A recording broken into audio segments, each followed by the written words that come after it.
가야의 새롭고 재미있는 소식을 전하는 구지봉 전파국 시간입니다. 안녕하세요. 국립기밀박물관에서 홍보를 담당하고 있는 조성경입니다.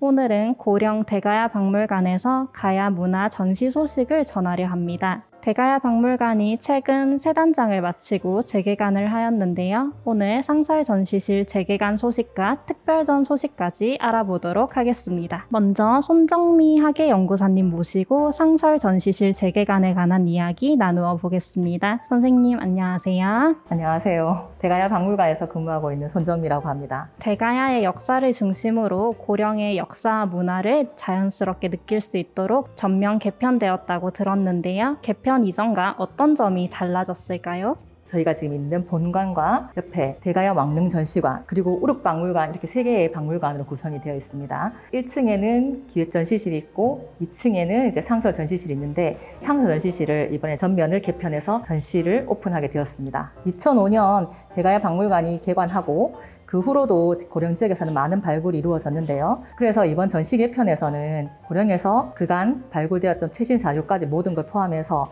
많은 자료를 보여줄 수 있도록 전시 공간을 넓히고 그 결과 3,000여 점에 가까운 유물이 상설 전시실에 전시되어 있습니다. 네, 이제 전시실로 이동해 보겠습니다.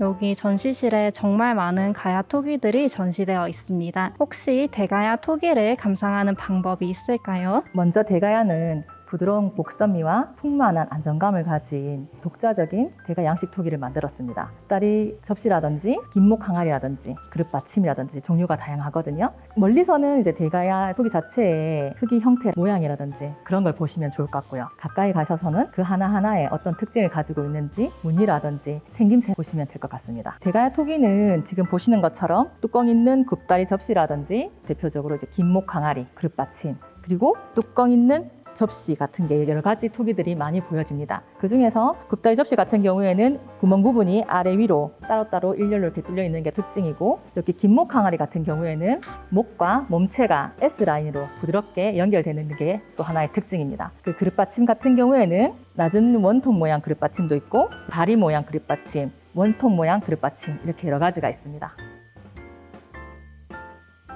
이번 전시에서 특히 주목할 만한 공간이 있는데요. 지산동 73호분의 내부 모습이 재현되어 있다고 들었습니다. 혹시 지산동 73호분은 어떤 유적인가요? 기존의 지산동에서 발굴된 고분의 형태가 구덩식 돌 덧널 무덤이었는데 이 73호분 같은 경우에는 구덩식 덧널 무덤인 게 하나의 특징입니다. 큰 무덤 구덩이를 만들고 그 안에 주각과 부각을 따로 넣은 후 나머지를 이제 채웠습니다. 채우고 그 위에 순장 무덤을 넣는 게 하나의 특징이었습니다.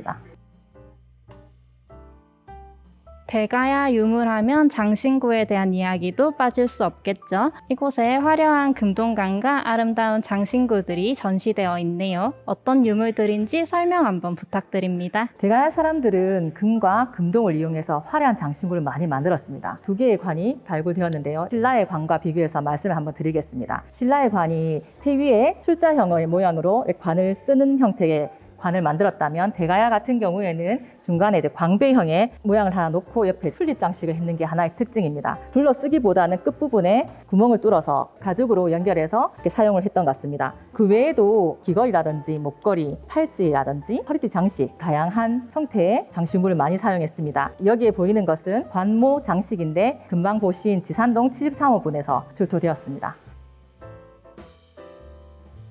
전시를 둘러보며 가야인들의 삶에 대해 생각하다 보니 가야 사람들은 어떤 옷을 입고 무엇을 먹고 어떻게 생활했을지가 궁금해지는데요. 대가야 사람들의 삶이나 생활 모습을 보여주는 유물은 그렇게 많지 않습니다. 하지만 집터 같은 생활 유적이나 무덤에서 나오는 유물로 추측이 가능한데요. 유적에서 발굴되는 가락바퀴를 봤을 때는 실을 뽑아서 옷감 같은 거를 활용해서 생활했는 것 같고요. 그리고 철계에 남아있는 옷감의 흔적이라든지 가죽의 흔적을 가지고 대가야 사람들이 충분히 이제 옷을 해입었다고 생각할 수 있습니다. 유적에서 보이는 이런 전돌이라든지 기와를 통해서 당시 대가야 사람들이 건물을 짓고 살았다는 것을 또 추측해 볼 수 있습니다. 그리고 대가야 사람들은 사람이 죽었을 때 그 삶이 그냥 끝나는 게 아니라 또 다른 삶을 계속 산다는 계세 사상을 가지고 있었습니다. 무덤 속에 들어가는 유물 속에 여러 가지 음식물이 남아있는 경우가 많습니다. 큰 항아리 같은 경우에는 복숭아 씨가, 그리고 이런 작은 항아리에는 닭뼈라든지 물고기뼈, 바닥 고등들이 나옵니다. 대가야 사람들이 그 당시 어떤 것을 먹었는지 알 수 있는 흔적이 많이 나옵니다. 그리고 가야 사람들은 농사를 지었던 것 같습니다. 탈포와 같은 이런 농기구가 나오는데 논에 물꼬를 틀 때 사용하는 유물로 농업과 관련되는 유물입니다. 그 외에도 가야금을 만들어서 예술적인 활동도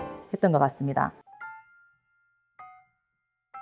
대가야 이후에 고령의 기하와 선비 문화를 알 수 있는 유물들도 전시되어 있는 것 같습니다. 대가야는 42년에 건국해서 520년 동안 이제 나라를 지켜왔고 신라에 멸망당하면서 서서히 신라로 변경되고 그 후에 이제 고려시대, 조선시대를 거치면서 활동을 많이 했습니다. 조선시대가 되면 분청사기라든지 청자와 같은 유물이 또 많이 있는데 고령에는 분청사기, 가마터가 또 사적으로 지정되어 있습니다. 그리고 문중에서 가지고 있는 유물들이 최근에 보물로 지정된 것이 몇 개 있어서 전시가 되어 있으니 한번 보시는 것도 좋지 싶습니다. 네, 이렇게 대가야 박물관을 한 바퀴 둘러보았는데요. 이 유물은 꼭 봤으면 좋겠다. 추천해 주실 유물이 있을까요? 원통 모양 그릇받침이라고 했습니다. 저희 대가야의 가장 큰 특징을 가지고 있는 유물인데 한번 둘러보시면 찾아보셨으면 좋겠습니다. 관람객분들께 전하실 말씀 있으실까요? 대가야 박물관은 역사 공부와 현장 답사를 함께 할 수 있는 체험의 공간이라고 할 수 있습니다. 박물관을 둘러보면서 역사를 공부하고 박물관 뒤에 있는 대가야 최대의 유적인 지산동 고분군을 함께 답사해 보셨으면 좋겠습니다. 네, 이제 특별 전시실로 이동해 보도록 하겠습니다. 백진선 학예연구사님과 특별전에 관한 이야기 나누어 보겠습니다. 선생님 안녕하세요. 네, 안녕하세요. 고령 본관동 고분군 과거와 현재 그리고 미래 특별전을 기획한 대가야 박물관 학예연구사 백진선입니다. 네, 이번 특별전은 어떤 전시인가요? 고령의 본관동 고분군은 대가야의 왕도였던 고령의 대표적인 고분군 중 하나입니다. 40년 전에 계명대학교 박물관에 의해서 발굴 조사되었고요. 대가야가 가장 번성했던 5세기에서 6세기 때 만들어진 무덤군으로 확인이 되었습니다. 무덤이나 유물 등의 성격으로 보았을 때 대가야의 차상위 계층의 사람들이 묻혔던 무덤으로 추정되어집니다. 발굴 40주년을 기념을 해서 이번 전시를 기획을 했고요. 일부는 대표적인 무덤들과 출토된 유물들을 전시를 하였고요. 2부에서는 토기, 철기, 장신구 등과 같이 본관동 고분군에서 출토된 껴목거리들을 소개를 해보았습니다. 에필로그에서는 당시 발굴 조사를 하였었을 때 사용되었던 도면, 사진 자료들, 기타 서류 등 당시의 조사 기록들을 되새길 수 있을 법한 자료들을 전시를 하였습니다. 본관동 고분군은 대가야 읍에서 서북 방향으로 3.5km 정도 떨어진 본관리에 위치하는데요. 62기 정도의 봉토분이 배치되어 있습니다. 본관동 고분군에서는 어떤 유물들이 출토되었는지, 그리고 이번 전시에는 어떤 기준으로 유물들을 선정하셨는지가 궁금합니다. 수차례 이루어졌던 도굴로 인해서 그 유물의 출토량이 적은 편에 속합니다. 그럼에도 토기, 철기 등의 다양한 유물들이 출토가 되었습니다. 무덤이나 유물들은 대가야 양식, 고령 양식의 기준이 되기도 하였습니다. 몇 가지 유물을 추천을 드리고 싶은데요. 이 원통 모양 그릇 받침은 대가야의 지배계층의 제의와 관련된 유물로 추정되어집니다. 고령 지역 이외에도 합천, 의령, 순천, 진주, 남원 등에서도 출토가 되는데 보통 지배계층의 무덤에서 출토가 되고요. 아마도 대가야 권역의 지배자들에게 중앙왕권에서 사유한 것으로 추정되어집니다. 특히나 본관동 고분군에서 출토된 원통 모양 그릇 받침은 고령 지산동 고분군에서 출토된 토기와 그 형태가 굉장히 유사합니다. 이를 통해서 본관동 고분군 세력의 위치를 추정할 수 있지 않을까 생각되어집니다. 출토 토기들의 특징 중에 하나는요. 대가야 양식의 토기들이 굉장히 많이 나왔음에도 불구하고 낙동강 이동 양식의 토기들도 많이 출토되었다는 점이라고 볼 수 있습니다. 굽다리 접시 같은 경우에는 신라 양식을 좀 띠고 있고요. 비달린 항아리의 경우 성주 방면이라든지 대구 달성 고분군에서 출토되었던 유물입니다.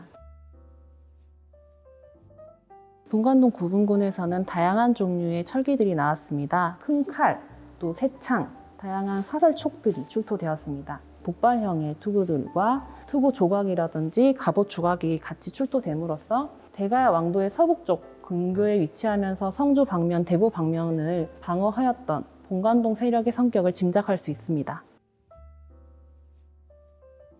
이번 특별전에서 특히 주목해서 살펴볼 유물은 무엇일까요? 고령에서 출토되었던 민일세들을 같이 한번 모아보았습니다. 긴 철판을 끝을 오려가지고 뾰족하게 장식하였고요. 하단부에 장대라든지 나무를 끼울 수 있도록 만들어진 철기입니다. 주로 장례 행렬이나 전쟁 시에 깃대와 같은 장대에 꽂아서 사용했었던 것으로 추정이 되어지고요. 고령에서는 본관동 구분군, 쾌빈동 구분군, 지산동 구분군에서 출토되었습니다.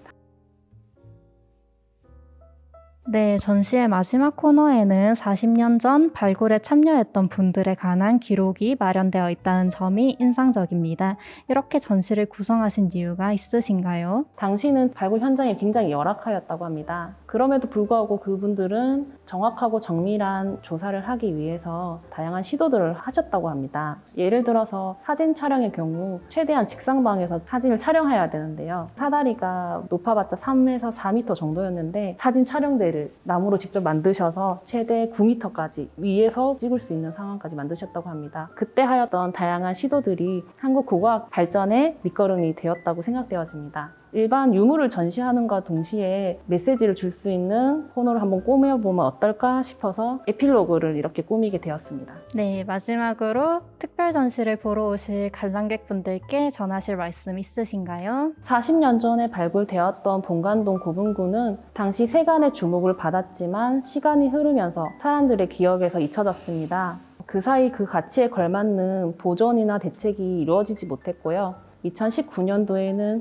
고분군이 일부 훼손되는 일도 있었습니다. 전시를 계기로 일반인 분들도 이 본관동 고분군에 대해서 많은 관심을 가져주시기를 바라고요. 나아가서 저희 본관동 고분군의 가치에 걸맞는 보존 대책이 이루어질 수 있는 계기가 되었으면 좋겠습니다. 네, 오늘 세 단장은 대가야 박물관의 상설 전시실부터 특별전까지 만나보았습니다. 여러분들도 꼭 한번 대가야 박물관을 방문하셔서 대가야의 숨결을 느껴보셨으면 좋겠습니다. 선생님 오늘 감사합니다.